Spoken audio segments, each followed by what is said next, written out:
का जो आपका चैप्टर है तीन वर्ग 11th क्लास का तीन वर्ग। आपको तीन वर्ग कल मैंने आपको समझाया था, तीन वर्ग है क्या या कौन कौन से तीन वर्ग भारतीयों के अकॉर्डिंग भी समझाया था और यूरोप के अकॉर्डिंग भी समझाया था। लेकिन यहाँ पे तीन वर्ग वो कौन कौन से थे वो भी मैंने आपको बता दिया था, और एक चौथा वर्ग भी था। यहाँ पे ये यूरोप के सबसे पहले जो बात कर रहे थे, देखो यूरोप वाला जो एरिया आपको पता है,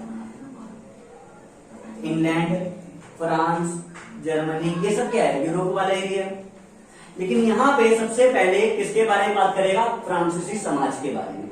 क्या बोला गया है, कह रहे हैं कि फ्रांसीसी समाज, जो फ्रांसीसी समाज है उसके अंदर अभिजात वर्ग की क्या भूमिका है। अभिजात वर्ग जैसा समझना था, कल मैंने क्या बोला था, एक अमीर वर्ग, क्या बोला था, एक जमींदार, मनसबदार, इस तरह का जिक्र करा था। उसी तरह से एक क्या है, अभिजात वर्ग, उसकी भूमिका क्या है, कहां पर, फ्रांसीसी समाज के अंदर। फ्रांसीसी समाज की अगर बात करें तो संपत्ति पर, यानी कि संपत्ति पर, ज्यादातर संपत्ति पर अधिकार किनका होता था, इनका ही होता था। फ्रांसीसी समाज के लोगों का अगर बात करें, संपत्ति के ऊपर जो अधिकार होता था, ज्यादातर अधिकार उनका ही होता था, स्वयं की संपत्ति का, स्वयं की संपत्ति पर उनका खुद का अधिकार होता था। फिर क्या बोला गया, सैनिक प्रणाली, यानी सैनिकों को इन्होंने क्या करा, बढ़ावा दिया। सैनिकों को इन्होंने क्या करा, बढ़ावा दिया। और न्यायिक व्यवस्था इन्होंने क्या अपना रखा था, इस समाज ने एक न्यायिक व्यवस्था को अपनाया हुआ था। ध्यान रखना, ताकि समाज के अंदर न्याय सही प्रकार से मिल सके। ध्यान रखना, और खुद का ये न्यायिक प्रणाली भी इनका खुद का ही था। फिर क्या बोला गया, क्या होता था कि भाई ये लोग क्या करते थे, अभिजात वर्ग युद्ध के अंदर किसानों का इस्तेमाल किया करते थे। किसानों को किस रूप में, एक पैदल सैनिक के रूप में। ध्यान, पैदल सैनिक के रूप में। ध्यान रखना, किस रूप में इसका इस्तेमाल करते थे, किसकों का, किसानों का, एक पैदल सैनिक के रूप में। ये सारी चीजें हम बात करें तो फ्रांसीसी समाज के जो अभिजात वर्ग था उनकी ये सारी भूमिका रही है। कहां पर, यूरोपीय समाज है तो फ्रांसीसी समाज की। फिर वहीं पे दूसरा बात करा गया, कह रहे भिक्षु और भिक्षुणी के जीवन के बारे में बात करता है। जरा समझना है, भिक्षु और भिक्षुणी के जीवन के बारे में बात करता है। कल भी मैंने आप लोगों को बताया था भाई, भिक्षु और भिक्षुणी का जीवन बिल्कुल सादा जीवन होता है। श्वेत वस्त्रों का वो धारण करते हैं और मठों में रहते हैं। जैसे इसके अंदर क्या बोला गया, मठों में वो निवास करते हैं। आपको बताया मठ क्या होता है, समझना है। फिर क्या बोला गया, कह रहे कि नित्य प्रतिदिन प्रार्थना करना, प्रतिदिन क्या करते थे, प्रार्थना करते थे। फिर क्या बोला गया, कह रहे कि जो भी चर्च के नियम है या जो भी इस धर्म के नियम है, उस धर्म के नियम का पालन और उस धर्म के नियम का पालन करवाने का भी काम किया करते थे ये भिक्षुणी और भिक्षु। ध्यान रखना, इनका जीवन ऐसा ही था। ठीक है। फिर क्या बोला गया, कह रहे नाइट वर्ग। अब ये नाइट वर्ग क्या है, जरा समझना है। मैंने कल आपको एक तरह से जिक्र करा था कि भाई जो यूरोपीय समाज है, वहां के जो अभिजात वर्ग है, उनके खेतों का जो देख रेख करते थे रात के समय में, आज के टाइम में बोल दो चौकीदार, समझना है।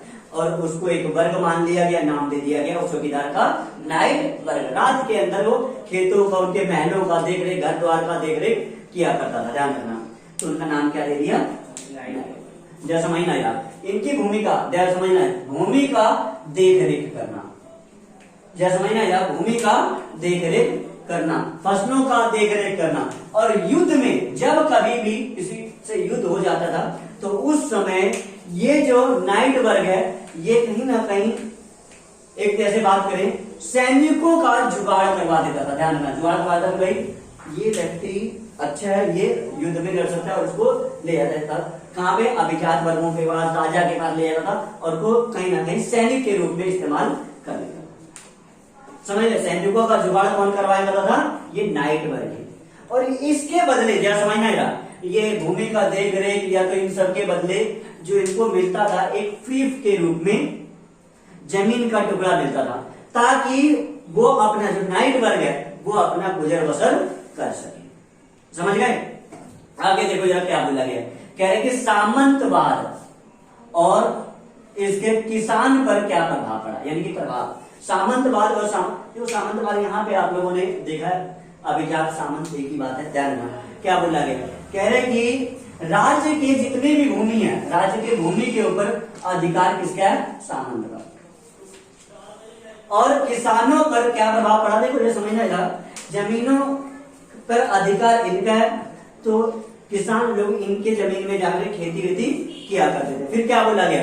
दास लॉर्ड के बिना जागीरों को छोड़ना, यानी कि ना छोड़ना, यानी कि जो दास था, जो श्रमिक था, जो वहां के एक तरह से बात करें नौकर था, बिना इसके इजाजत के, ध्यान रखना, बिना इसके इजाजत, यहाँ पे किसान भी आ जाएगा, बिना इसके इजाजत के वो जागीर या तो वो जगह को वो छोड़ नहीं सकता था। ध्यान में इनका इजाजत लेना पड़ेगा।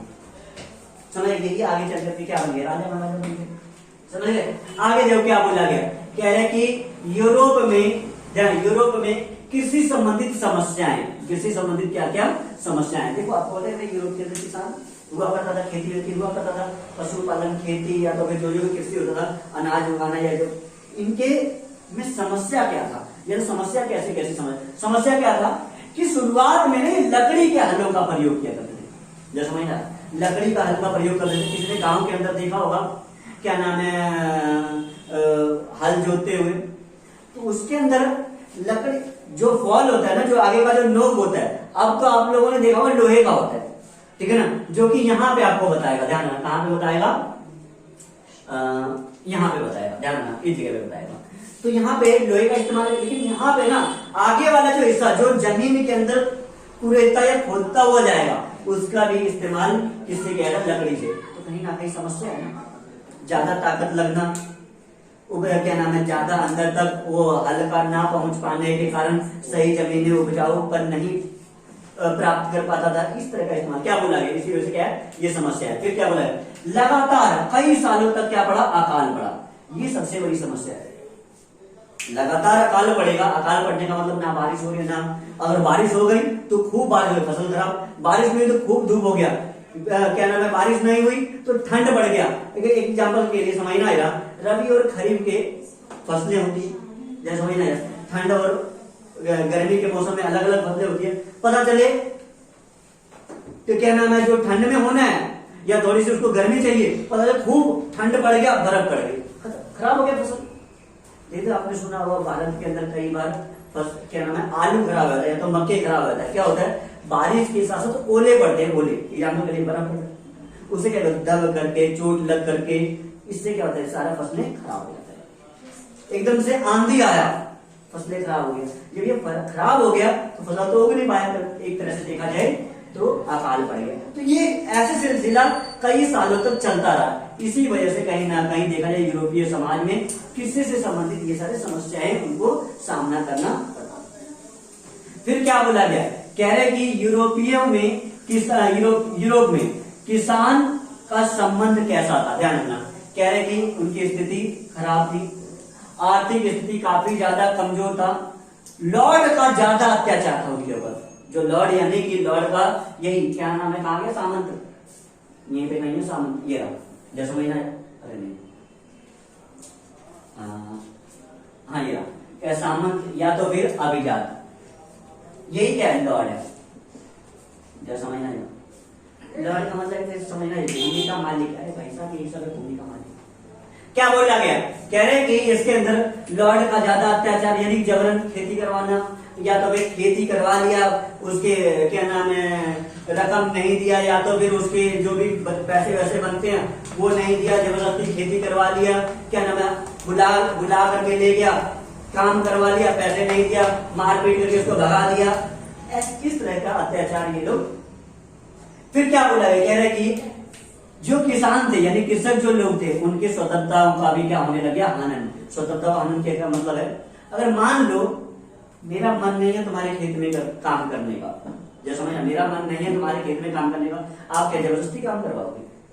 तो यहाँ पे क्या सिस्टम है, जबरदस्ती काम करवाने का, जिससे क्या होगा, उसकी स्वतंत्रता क्या हो रहा है, हनन, उसकी स्वतंत्रता को क्या करा जाए, छीना जाए। इस तरह की चीजों का इसके अंदर यहाँ पर इस्तेमाल किया गया। फिर क्या बोला गया? कह रहे 14वीं सदी के यूरोप आर्थिक स्थिति, यानी यूरोप की आर्थिक स्थिति, ध्यान रखना, 14वीं सदी के जो यूरोप था उस समय की इसकी आर्थिक स्थिति कैसी थी? कई जगह पे आर्थिक स्थिति खराब हुई, लेकिन इसके बाद सही भी हुआ। यहाँ पे समझना जरा क्या हुआ, 13वीं सदी में ठंड ज्यादा बढ़ गया। जरा समझना जरा, ठंड ज्यादा पड़ने से क्या हो गया, फसल खराब हो गई। जब फसल खराब हो गया, आर्थिक स्थिति ऐसे ही खराब हो गई। फिर क्या बोला गया, 14वीं सदी में बाढ़ आ गया। ले भाई साहब, बाढ़ आ गया। मैं कहता हूं समझना जरा, एक तो बारिश नहीं हुई, और बारिश हुई तो बाढ़। जैसे अभी समझना जरा, पिछले दिनों बिहार के अंदर कई सारे जिले में बारिश नहीं हुई, पर अभी अगर आप देखो जाकर के 15-20 दिन से बारिश हो रही है। किस काम का वो बारिश, समझना यार। अगर वो बाढ़ भी आ गया, सब कुछ हो गया, पर जो एक टाइम पीरियड होता है, इस समय हमने धान उगाना है, या इस समय हमने धान लगाना है, इस समय हमने गेहूं लगाना है, इस समय हमने मक्का लगाना है, वो टाइम पीरियड तो निकल गया। और जब निकल गया क्या हुआ, समस्याएं तो खराब होगी, अकाल तो पड़ेगा, आर्थिक स्थिति खराब होगी। समझ गए क्या बोला गया, कह रहे 14वीं सदी में बाढ़ अधिक आ गया, चारागाहों की कमी हो गया। ये चारागाहों के जो किसान पशुपालन किया करता था ना, उनके लिए जो चारा होगा तो उसकी भी क्या हो गई, कमी हो गई। क्या बोला गया, कह रहे कि जनसंख्या बढ़ गया। जनसंख्या बढ़ने के कारण आर्थिक स्थिति ऐसे ही खराब हो गई। क्या, अगर जनसंख्या बढ़ेगा तो जितनी भी सुख सुविधाएं हैं वो हमें कम लगेगा। भारत के अंदर देखो ये 10 साल के अंदर 15 करोड़ फिर बढ़ा दिया। 10 साल के अंदर देखा जाए तो 15 करोड़ फिर बढ़ा दिया। जितनी हमारे विकास की गति तेज होती है ना, वहां पे जाकर 10 साल के बाद फिर हमें लगता है यहां पहुंच गया। जितना हम ऊपर जाते हैं फिर 10 साल में लगता है हम यहाँ पे पहुंच गए। ये 10 साल में 14 करोड़ अगर बच्चे पैदा हुए, उनके लिए स्कूल, उनके लिए हॉस्पिटल, उनके लिए सारी सुख सुविधाएं। हमारा खेत तो उतना ही है, अब 14 करोड़ लोगों के लिए और खाना भरो, खाना लेकर के आओ, उनके लिए अनाज उगाओ, उनके लिए क्या नाम है, किताबों कॉपियों का क्या नाम है प्रबंध करो, उनके लिए स्कूलें बनवाओ, उनके लिए हॉस्पिटल बनवाओ, जैसे समझ आया, फिर उनके लिए नौकरी दो। ठीक है, कहीं ना कहीं आर्थिक जनसंख्या बढ़ने से आर्थिक स्थिति खराब हो जाती है। कई देशों की जनसंख्या में कमी है, वो कहते हैं भाई आओ हमारे देश के अंदर रहो, हम आपको यहाँ की नागरिकता देंगे, पैसे देंगे, 2-4 लड़कियों से शादी भी करवा देंगे, आप बताओ तो सही। समझ गए, ऐसे सिस्टम है, ऐसा नहीं कि नहीं है सिस्टम। लेकिन हम अपने भारत की अगर बात करें तो ये सिस्टम है कि भाई जनसंख्या इस तेजी से बढ़ रहा है तो आर्थिक स्थिति तो खराब होगी। आगे देखो क्या बोला गया, कह रहे कि चांदी के उत्पादन में कमी आई। चांदी के उत्पादन में अगर हम कमी की बात करें तो यूरोप के कुछ एक ऐसा जगह या तो ऐसा राज्य है जहां पर ना चांदी का ज्यादा उत्पादन, चांदी ज्यादा निकला करते, उसमें से एक तरह से ऑस्ट्रिया, जर्मनी, ये सभी में क्या है चांदी का ज्यादा उत्पादन। वो उत्पादन में क्या हो गई, कमी आ गई। कमी आएगा तो क्या आर्थिक स्थिति अच्छी रहेगी। लॉकडाउन देखा ना, किसकी आर्थिक स्थिति अच्छी थी। कुछ एक लोगों को अगर छोड़ दिया जाए तो नेट सबने चलाया, नेट अगर मान लो कि आपके लॉकडाउन हो रहा है और बीच में अगर नेट खत्म हो गया, रिचार्ज अगर खत्म हो गया, कंपनी आपको रिचार्ज कर देता नहीं, तो उसको फायदा किसको होगा, बस समझ गए, वो ज्यादातर फायदे में गए और हम लोग जितने भी जनता है वो सब नुकसान में गए लॉकडाउन में। और बोले कोई सैनिटाइजर का काम कर लिया, कोई मास्क का काम कर लिया, कोई ये कर लिया, कोई वो कर लिया, ठीक है मना नहीं है, लेकिन कितने लोग हैं इस काम के लिए, भी कितने लोग हैं। चलो ठीक है, मास्क तो हम घर के अंदर तो नहीं लगाते थे, बाहर निकलने के लिए चलो 10 रुपए वाला मास्क ले लिए, और 10 रुपए वाला मास्क हमारे पास 3-3 महीने नहीं चला, वो नहीं हुआ। मैं तो रुमाल बांध लेता था, वो जो 20 रुपए वाला पहले रुमाल लिया था वही बांध लिया, पूरे लॉकडाउन वही चला। एग्जाम्पल बता रहा, समझो जरा, कहां से स्थिति तो फिर भी खराब होगी। आगे जो क्या बोला गया, कह रहे कि फिर क्या हुआ, प्लेग जैसी बीमारियां फैल गई। प्लेग जैसी जो बीमारियां फैल गई जिसके कारण क्या हो गया, यहाँ की जो आर्थिक स्थिति बहुत ज्यादा चौपट हो गया।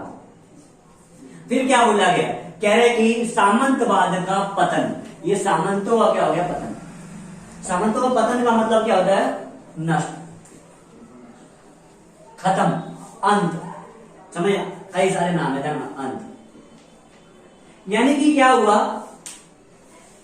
राज्य के बागडोर कमजोर सामंतों के हाथों में, कमजोर लोगों के हाथों में चला गया, जिसके कारण क्या हो गया, सामंतवाद धीरे धीरे क्या हो गया, पतन हो गया, कमजोर लोगों के हाथों में चला गया। एक चीज समझना जरा, अगर हम ये बात करें जैसे आज के पाकिस्तान कमजोर लोगों के हाथों में गए, जब कमजोर उसका राजा था तभी तो ये हाल हो गया पाकिस्तान का। समझ ना आया? नहीं तो आपको एक चीज बता दूं, जिस समय ये देश आजाद हुआ था ना, सबसे ज्यादा संसाधन जो जिसे मिला था वो है पाकिस्तान। सबसे ज्यादा उपजाऊ जमीन है, सबसे ज्यादा खनिज, सबसे ज्यादा नदियों का बहाव, पानी का बहाव, ठीक है ना, सब चीजें डेवलप किया हुआ, पर उसे संभालना ही नहीं आया। सब चीजें उसको मिल गया, लेकिन फिर भी उसको चाहिए कश्मीर, कश्मीर चाहिए, कश्मीर। समझ गए? सब कुछ मिलने के बाद भी उसको क्या चाहिए? कश्मीर चाहिए। आज भी वो कश्मीर मांगता है। अब काय बात है कश्मीर ने उसे, समझ गए ना? कहने का मतलब वो संभाल नहीं पाया उस चीज को।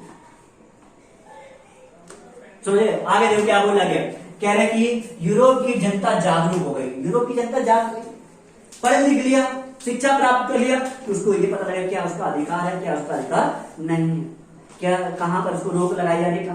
कहीं ना कहीं यूरोप की जनता क्या हो गया? जागरूक हो गया। जागरूक होते ही भाई तू कौन है? आगे क्या बोला गया, कह रहे सामंतों का दमन। सामंतों का क्या हो गया? दमन। सामंतों को मार पीट करके, या तो भी बोल सकते हैं सामंतों का क्या नाम है विरुद्ध कई लोगों ने आंदोलन कर दिया, सामंतों के विरुद्ध कई लोगों ने युद्ध कर दिया। इस तरह का इस्तेमाल यहाँ पे किया। फिर क्या बोला, इंग्लैंड और फ्रांस में क्या हो गया? युद्ध हो गया। जब युद्ध हो गया तो धीरे धीरे क्या हो गया? सामंतवादी प्रथा खत्म। समझ गए? फिर क्या बोला गया, कह रहे कि 11वीं सदी में, 11वीं सदी को यूरोप में प्रौद्योगिकी बदलाव। 11वीं सदी के अंदर क्या हुआ? यूरोप के अंदर ना प्रौद्योगिकी का बदलाव हुआ, यानी कि देखा जाए आधुनिकता, मशीनें आने लगे।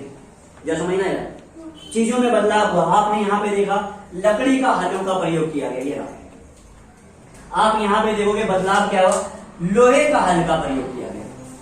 देखो अब लोहे का हल का क्या प्रयोग, देखो होता क्या, मान लो कि ये लकड़ी है, पहले समझना यार, ये लकड़ी है, ये हल है, इसके आगे ना एक लोहे का इस तरह का इस्तेमाल किया ताकि वो नीचे जमीन में धंसता हुआ जाए।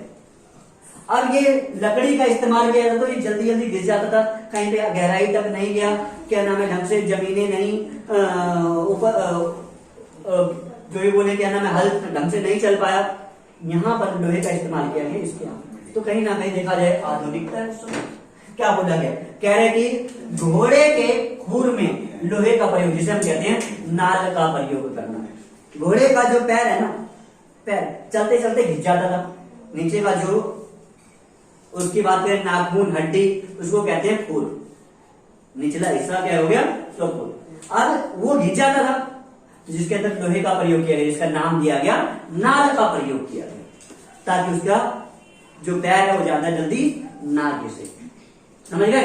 क्या बोला गया, कह रहे कि अन्न को पीसने के लिए, एग्जाम्पल के लिए गेहूं, जौ, मटर, या तो फिर बात करें बाजरा, जो भी चीजें हैं, अन्न को पीसने के लिए जल शक्ति का प्रयोग किया गया। यानी कि देखो जरा, जल शक्ति से चलने वाले जो चक्की होती है, जो मशीनें होती है, इसका इस्तेमाल किया गया।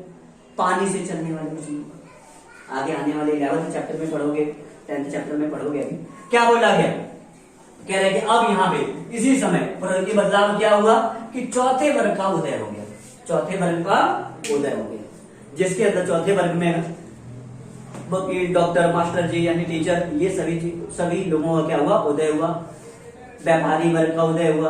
तो ये चौथे वर्ग के अंदर इनको रखा गया। क्या बोला गया, कह रही 11वीं सदी में कौशलता की आवश्यकता, यानी कि जो कुशल लोग थे, अच्छे पढ़े लिखे लोगों, चीजों के बारे में समझते थे, चीजों के बारे में जानते थे, या तो भी उन्होंने उस चीज को सीख लिया, ऐसे वर्गों का क्या हो गया? उदय हो गया। हुआ क्या, देखो समझना यार। आगे इसके बाद कई जगह पे लड़ाइयां हुआ, लड़ाई झगड़े को शांत करने के लिए न्यायालय बना। न्यायालय में कहीं ना कहीं वकीलों का उदय हुआ, डॉक्टरों का उदय हुआ, क्या नाम है आप बात करें तो व्यापारियों का उदय हुआ। हम यहाँ पे कोई भी ऐसी चीजें अगर देख लो, बिना व्यापारी का मिला हो तो बताना, ये घड़ी भी, ये कुर्सी भी, ये क्या कहते हैं इसको, कपड़े, समझे, ये सारे बिना व्यापारी को मिला हो। ऐसे ऐसे वर्गों का उदय हुआ, जिसका क्या नाम दे दिया गया, ये चौथा वर्ग है। क्या बोला गया, कह रहे कि दासों को नगर में, यानी क्या हो गया, दास जो है नगरों में छुप छुपा करके भी कई बार आ जाते थे और वहां पर ही रहना शुरू कर देते, वहां पे उनको इजीली काम धंधे मिल जाते थे। समझ में आया, बड़े इजी, जैसे कि फैक्ट्रियां हो गया, देखते हैं चाहे दिल्ली हो, गुजरात हो, ये शहर है, क्या नाम, गुजरात के शहर है, या तो बात करें महाराष्ट्र के कई सारे शहर है, बेंगलोर है, क्या नाम है आपका, और भी कई सारे ऐसे जगह जहां पर क्या फैक्ट्रियां, वहां पे क्या हुआ, दासों का वहां पे गया, वहीं पे ही रहना शुरू कर दिया। फिर क्या बोला गया, विभिन्न समूहों का उदय हो गया, कुशल देखा जाए कारीगरों का उदय हो गया, कोई सुनार का उदय हो गया, बढ़ई का उदय हो गया, ये सारे क्या कुशल कारीगर है। ध्यान रखिए कि विभिन्न समूहों का उदय हो गया और इनको एक समूह में रखा। फिर क्या बोला गया, कह रहे कि इसी में कह रहे फ्रांस के कैथीड्रल शहर, ये कैथीड्रल क्या है, जैसे समझिए कैथीड्रल शहर क्या बोला है, कह रहे कि इस शहर के अंदर या शहर के चारों ओर देखा जाए तो बड़े बड़े चर्च का विकास हुआ, जिसके अंदर उस समय के प्रार्थना सभा, बड़े बड़े घंटी लगाया गया, बड़े बड़े क्या नाम है, या तो बात करें बड़े ज्ञानी पॉप पादरियों को रखा गया उसके अंदर, ताकि धर्म का प्रचार प्रसार, धर्म के बारे में लोगों को बता सके, इन सभी चीजों का। फिर क्या बोला गया, कह रहे कि कैथीड्रल नगर की विशेषताएं, चाहे वो फ्रांस की बात कर रहा हो कैथीड्रल शहर, चाहे वो किसी भी कैथीड्रल शहर की अगर बात करें तो यहाँ पे मान लो एग्जाम्पल के लिए इंग्लैंड, ठीक है ना, लेकिन यहाँ पे कैथीड्रल शहर की विशेषताएं क्या है, जो पादरियों का आवाज है, जो पॉप पादरी है, उनकी आवाज लोगों तक पहुंचे, इस तरह या तो इस चीजों का इस्तेमाल करें ताकि लोग एक जगह पे इकट्ठा हो, उसकी आवाज को दूर तक सुनाई दे और उन सभी लोग उस आवाज को सुन सके, जो भी वो बोल रहे हैं, जो भी वो दिशा निर्देश दे, जो भी वो अच्छी बातें बता रहे हैं। फिर क्या बोला गया, कह रहे कि भिक्षुओं का आसम, सॉरी क्या नाम है, आवाज, आवाज जो है वो क्या होगा, मधुर, बड़े प्यारी आवाज, उसके आवाज में मंत्रमुग्ध हो जाओगे, वाह बड़ी अच्छी बातें बोल रहे हैं। हम तो अपना धर्म परिवर्तन करें, होता भी है, होता भी है ऐसा, ध्यान रखना, वो बात अलग है, कोई प्यार से मान जाए, नहीं प्यार से मान जाए तो नफरत से मान जाए, वो बात की बात है, लेकिन यहाँ पे इनकी आवाज बड़ा ही मधुर, बड़ा ही प्यारी आवाज, वाह ऐसी आवाज कहीं नहीं सुनी। फिर क्या बोला गया, चर्चों के अंदर, चर्च के अंदर जो घंटी लगी होती थी वो दूर तक लोगों को सुनाई दे। क्या बोला गया, कह रहे कि कई लोगों ने कांच की शीशे की खिड़की लगा रखा था और उसके अंदर मोमबत्ती जला करके बाइबल की कथाएं उसके अंदर लिख दी जाती है। जैसे आप लोगों ने देखा होगा, छोटे छोटे कुछ 2 लाइन में 4 लाइन में रामायण की बातें लिख दिया, छोटी छोटी महाभारत की बातें लिख दिया, वेदों की बातें लिख दिया, तो इस तरह का भी इस्तेमाल किया जाता था ताकि वेद क्या नाम है, बाइबल का वर्णन किया जा, समझ गए। फिर क्या बोला गया, कह रहे कि यूरोप में नई शासन व्यवस्था, देखो जरा, जब इसका पतन हो गया, ऐसी व्यवस्था धीरे धीरे खत्म हो गई तो एक नई व्यवस्था आया। क्या बोला गया, 12वीं और 13वीं सदी में सामाजिक परिवर्तन हुआ, समाज जाग गया। यहाँ पे आप लोगों ने कहीं पढ़ा है कि समाज क्या हो गया, धीरे धीरे जागरूक हो गया, समाज किस तरह से धीरे धीरे पढ़ने लग गया, जब समझ ना आया तो क्या हुआ, क्या बोला, कह रहे कि इस समय जो समाज है वो सामाजिक परिवर्तन आया। क्या बोला गया, कह रहे कि शासकों का प्रभावशाली होना, ये लोग जो थे वो बाद में क्या बन गए, शासक, ध्यान दो, ये लोग क्या बन गए, शासक, और ये धीरे धीरे क्या हो गए, प्रभावशाली हो गए। सैनिकों को ये लोग तोप और बंदूक दिया करते ताकि देखा जाए सैनिक व्यवस्था मजबूत हो सके। जो सामंत थे ये लोग प्रशासनिक सेवक बन गए, यानी कि प्रशासन को संभालने लग गए, बड़े बड़े अधिकारी बन गए ये लोग, नई नई व्यवस्था आ गई। क्या बोला गया, कह रहे कि सैनिकों का, जो पहले सैनिकों को या तो इन लोगों को भूमि का टुकड़ा दे दिया जाता था, या तो बात करें कुछ वस्तु दे दिया जाता था, घर द्वार रहने के लिए दे दिया जाता था, खेती करने खेत वो दे दिया जाता था, अब उनको क्या देने लग गए, वेतन देने लग गए। ये देखो, फिर एक धनी वर्ग का उदय हुआ, इसी समय क्या हुआ, धनी वर्ग का उदय हुआ और इन लोगों ने व्यापारिक व्यवस्था को आगे बढ़ाई। ये सारी चीजें कहीं ना कहीं यूरोप के अंदर व्यवस्थाओं में, नई व्यवस्थाओं में बदलाव आना शुरू। कब, 12वीं और 13वीं सदी, ये सारी चीजें इसके अंदर आपकी बताई गई है। और यही आगे आपका जो किताबी लैंग्वेज के माध्यम से आपको पढ़ाएगा। किसी को अगर लगता है कि ये चीजें समझ में नहीं आया, पूछ सकते हो। अगर समझ में आ गया